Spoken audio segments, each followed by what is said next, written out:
آتے ہیں، ان کو انسان اپنے ہاتھوں سے ان بتوں کو تراشتے ہیں. وَلَا يَسْتَطِيعُونَ لَهُمْ نَصْرًا، اور یہ جو پتھر کے بنے ہوئے بت ہیں جن کی طرف مشرکین اولاد کی نسبت کرتے ہیں کہ ہم نے فلاں بت کا چڑھاوا کیا تھا، جیسے ہندو مندروں میں جا کے چڑھا رہے ہوتے ہیں نا، پتہ نہیں کیا کیا چڑھا رہے ہوتے ہیں، اور پھر کہتے ہیں یہ اولاد دے گا اور یہ کاروبار میں برکت دے گا یا فلاں دے گا. یہ بت پرستوں کی زیادہ نفی ہے اس آیت میں. تو اللہ فرماتے ہیں کہ وَلَا يَسْتَطِيعُونَ لَهُمْ نَصْرًا، یہ خود اپنی مدد نہیں کر سکتے. اگر تم ان کو توڑ پھوڑ کرو جیسے ابراہیم علیہ السلام نے کی تھی تو یہ خود اپنے آپ کو نہیں بچا سکتے. وَلَا يَسْتَطِيعُونَ لَهُمْ نَصْرًا، یہ ان لوگوں کی مدد بھی نہیں کر سکتے. وَلَا أَنفُسَهُمْ يَنصُرُونَ، اور نہ خود اپنی مدد کر سکتے ہیں.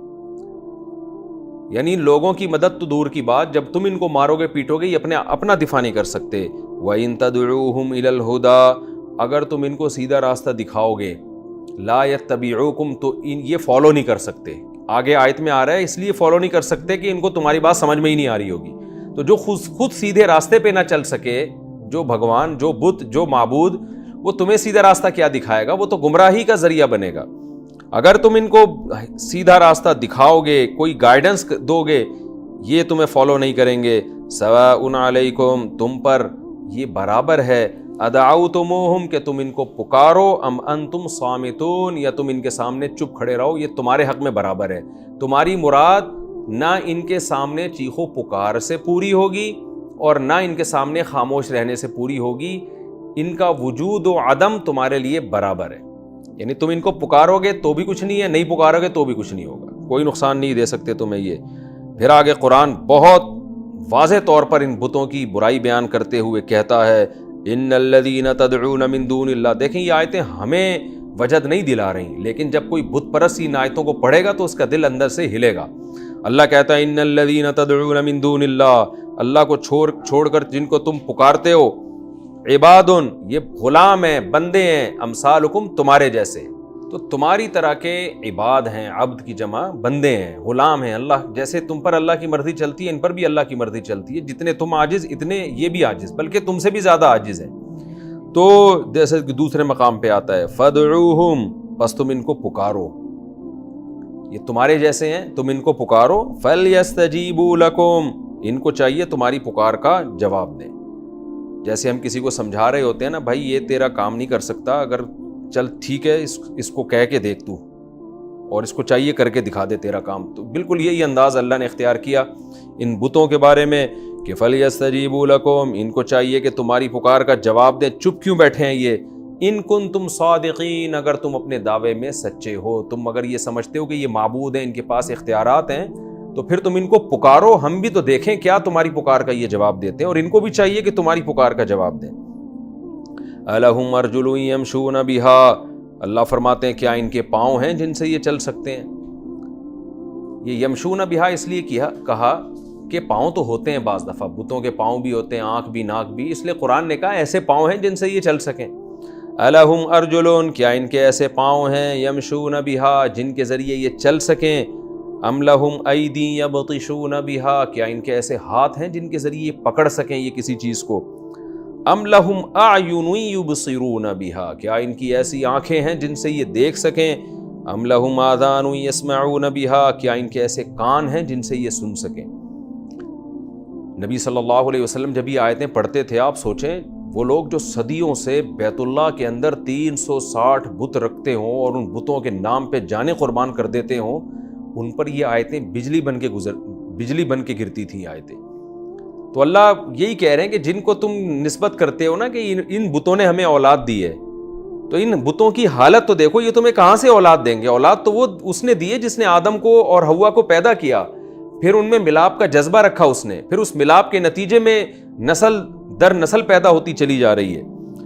تو اللہ کہتا ہے ام لہم آذان یسمعون بہا، کیا ان کے ایسے کان ہیں جن سے یہ سنتے ہیں.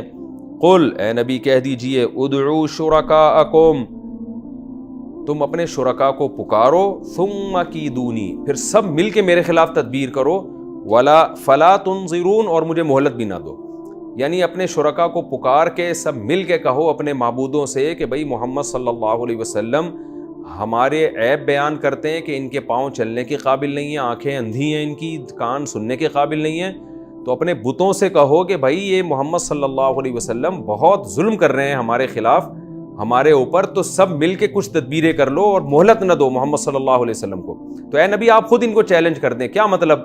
کچھ بھی نتیجہ نہیں نکلے گا، یہ بت مسٹنڈوں کی طرح پھر بھی دیکھتے رہیں گے بس، یعنی ایسا لگے گا جیسے دیکھ رہے ہیں، حقیقت میں دیکھ بھی نہیں رہے ہوں گے۔ تو اے مشرکو، تم جاؤ اپنے بتوں سے جا کے کہو کہ محمد صلی اللہ علیہ وسلم بہت کچھ تمہارے خلاف بول رہے ہیں، اب کچھ تو کرو نبی کے خلاف اور مہلت بھی نہ دو۔ تو اے نبی آپ ان سے کہہ دیجئے کہ یہ کام تم کر لو اپنی تسلی کے لیے، لیکن میرا کچھ بھی نہیں بگڑے گا۔ کیوں؟ ان ولی اللہ، میرا دوست اللہ ہے، الذی نزل الکتاب، جس نے کتاب کو نازل کیا ہدایت کے لیے، جو ایسی باتیں بیان کر رہا ہے، اور تم جن معبودوں کو مانتے ہو وہ تو تمہیں گائیڈ ہی نہیں کر رہے ہیں۔ اس خدا کا کیا کرنا ہے جو ہمیں سیدھا راستہ نہ دکھائے، یہ نہ بتائے کہ میں کن چیزوں سے خوش ہوتا ہوں، کن چیزوں سے ناراض ہوتا ہوں، کچھ بولتا ہی نہیں ہے وہ خدا، تو اس خدا کو میں کیسے فالو کروں؟ میں تو اس خدا کو فالو کروں گا جو بتاتا ہے اپنے بارے میں، اپنا انٹروڈکشن کرواتا ہے، جس نے آسمان سے کتاب نازل کی، تو کمپیئر کر کے دیکھ لو کس کا خدا اچھا ہے۔ آج ہم بھی مشرکین سے کہتے ہیں، ہندوؤں سے کہتے ہیں ہمارا خدا وہ ہے جس نے اسلام دیا، پیغمبروں کو بھیجا، حلال حرام بتایا، ہمیں ماں باپ کا احترام بتایا، صلہ رحمی کے طریقے بتائے، وراثت کے مسائل بتائے، ایک ایک چیز میں ہمیں گائیڈ کیا۔ تم جن بھگوانوں کو مانتے ہو وہ کیا گائیڈنس کر رہے ہیں، کیا ہدایت دے رہے ہیں تمہیں؟ آگے قرآن کہتا ہے وَهُوَ يَتَوَلَّى الصَّالِحِينَ، میں اس خدا کو مانتا ہوں جس نے کتاب کو نازل کیا اور وہ نیک لوگوں کو دوست بھی رکھتا ہے۔ وَالَّذِينَ تَدْعُونَ مِن دُونِهِ، اور جن کو اللہ کو چھوڑ کر تم پکارتے ہو، لا يستطيعون نصركم، وہ نہ تمہاری مدد کی طاقت رکھتے ہیں، ولا انفسهم ينصرون، نہ اپنی مدد کر سکتے ہیں۔ اسی مضمون کو دوبارہ دہرایا گیا، وَإِن تَدْعُوهُمْ إِلَى الْهُدَىٰ، اگر تم ان کو ہدایت کی طرف بلاؤ گے، پہلے کیا کہا تھا؟ وہ تمہیں فالو نہیں کریں گے، اب اس سے بڑھ کے کہا جا رہا ہے لا يسمعوا، وہ تمہاری بات سنیں گے ہی نہیں، ان کو سنائی نہیں دے گا کہ تم کیا کہہ رہے ہو۔ وَتَرَاهُمْ يَنظُرُونَ إِلَيْكَ، اور اے مخاطب تو ان بتوں کو دیکھے گا کہ یہ تیری طرف دیکھ رہے ہیں، وَهُمْ لَا يُبْصِرُونَ، حالانکہ وہ دیکھ نہیں رہے ہوں گے، کیونکہ آنکھیں بٹن کی طرح لگی ہوئی ہوتی ہیں، اس سے ایسا لگ رہا ہوتا ہے کہ یہ تمہیں دیکھ رہے ہیں، لیکن حقیقت تم بھی جانتے ہو کہ یہ دیکھ نہیں رہے ہوتے۔ قرآن یہ جو اتنی بات کرتا ہے نا ان بتوں کے بارے میں بیان کرتا ہے کہ ممکن ہے کسی کو اشکال ہو کہ یہ تو اتنی واضح باتیں ہیں، تو اللہ کیوں ان بتوں پہ ایسے رد کر رہے ہیں؟ تو 2 اور 2 4 کی طرح باتیں ہیں کہ یہ بت نہ دیکھ سکتے ہیں نہ سن سکتے ہیں۔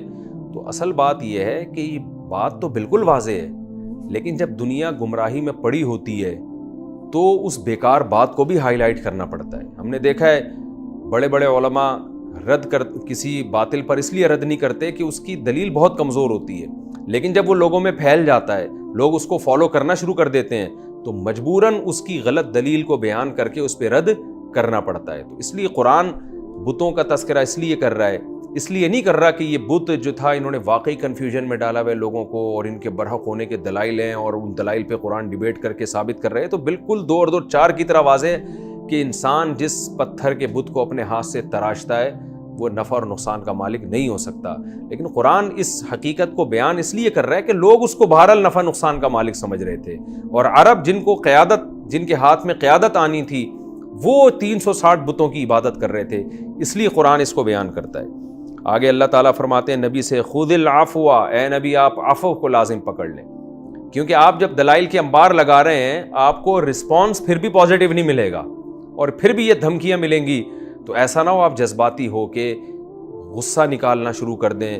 اس کا کیا نقصان ہوگا کہ آپ ابھی کمزور ہیں، تھوڑے سے لوگ آپ کے ساتھ ایمان لے کر آئے ہیں، مشرکین طاقت اور قوت میں ہیں۔ اگر آپ نے غصے کا اظہار کرنا شروع کر دیا، درگزر سے کام نہ لیا اور ان کی ہٹ دھرمی میں آپ نے بھی غصہ دکھانا شروع کر دیا، تو نقصان اسلام کا ہوگا۔ اس لیے آپ نے برداشت کرنا ہے۔ دلائل آپ کے بہت مضبوط ہیں اور ان کے پاس کوئی دلیل نہیں، لیکن پھر بھی ان کی طرف سے بہت ری ایکشن ہوگا، تو غصہ آنا ایک نیچرل اور فطری عمل ہے، لیکن آپ کو غصہ جاری کرنے کی اجازت نہیں ہے۔ خذ العفو، آپ نے عفو سے کام لینا ہے، وَأْمُرْ بِالْعُرْفِ، اور نیکی کا حکم دیتے رہنا ہے، یعنی اپنی تبلیغ میں آپ لگے رہیں۔ وَأَعْرِضْ عَنِ الْجَاهِلِينَ، اور جاہلوں سے اعراض کریں۔ جو بیہودہ اعتراضات آ کے کرتے ہیں، ان کو اگنور کریں, اپنا کام, اپنے دلائل کا کام پہنچانا جو ہے وہ آپ کرتے رہیے. وَإِمَّا يَنزَغَنَّكَ مِنَ الشَّيْطَانِ نَزْغٌ, اور کبھی شیطان کی طرف سے کوئی نزغ ہو جائے, کوئی وسوسہ آ جائے, شیطان آپ سے کوئی غلطی کرا دے, تو شیطان پیغمبروں سے گناہ نہیں کروا سکتا لیکن خلاف اولا کام کروا سکتا ہے. تو یہاں کیا مطلب ہے, کبھی آپ کو غصہ آ جائے اور غصے میں آپ ایسی بات کہہ دیں جو مصلحت کے خلاف ہو. یہ نیچرل ہے, انسان کو غصہ آ جاتا ہے تو آپ سے برداشت نہ ہو اور آپ ایسا کام کر دیں جو مصلحت کے خلاف ہو. یہ مطلب ہے کہ اگر شیطان آپ کو وسوسہ ڈال دے, یہ مطلب ہے اس آیت کا, کیونکہ پیغمبروں سے نافرمانی والا کام شیطان نہیں کرا سکتا. یہ مضمون بہت ساری صحیح حدیث میں آیا ہے, اس کو میں بیان کرنے کی ضرورت محسوس نہیں کرتا. قرآن کہتا ہے اگر آپ پر کبھی شیطانی کوئی وسوسہ آ جائے, شیطان کا تصرف ہو جائے جس سے آپ خلاف اولا کام کر لیں, فاستعیذ باللہ, تو اللہ تعالیٰ اس کی پناہ مانگیں. انہ سمیع علیم, وہ سننے والا اور جاننے والا. یعنی توبہ استغفار کر لیں اور آئندہ کے لیے اللہ سے پناہ مانگیں. کیوں اللہ تعالیٰ اصول اور ضابطہ بیان کرتے ہیں, ان الذین اتقوا, جو بھی پرہیزگار لوگ ہیں, جب بھی شیطان کی طرف سے ان کو کوئی وسوسہ آتا ہے یا شیطان ان سے کوئی غلطی کرا دیتا ہے, تذکروا, انہیں نصیحت حاصل ہو جاتی ہے, فاذا ھم مبصرون, اچانک وہ بصیرت والے ہو جاتے ہیں, یعنی ان کو احساس ہوتا ہے ہم سے غلط ہو گیا ہے, تو توبہ استغفار کرتے ہیں. تو یہ پرہیزگار آدمی کی علامت ہے. اس سے پتہ چلا پرہیزگاری یہ نہیں ہے کہ کبھی غلطی ہو ہی نہیں, پرہیزگاری یہ ہے غلطی ہو آپ کو ندامت کا احساس ہو جائے.